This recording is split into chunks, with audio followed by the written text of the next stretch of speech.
पिंड दा वेन होना हाईवे ब्लॉक पिंड दा काफला तू पाउंदा देखी गा जट दा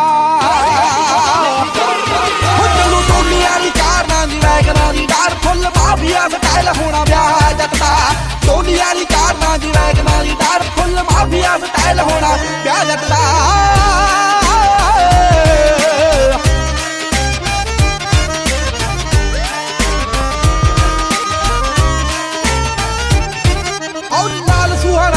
किते नहीं लभना हो बंदे काले होने काले पाए सूट होणगे यारां दा ही पिंड च खड़ाका सुणूगा टुक्की तिक्की सारे ही भी रूट होणगे PLR 16 जगटां च होणियां PLR 16 जगटां च होणियां चौक फौकी दी कराउणा ठा ठा जट दा चलू टोलियां दी कारां दी वैगनां दी डार फुल माफिया स्टाइल होना ब्याह जट दा टोलियां दी कारां दी वैगनां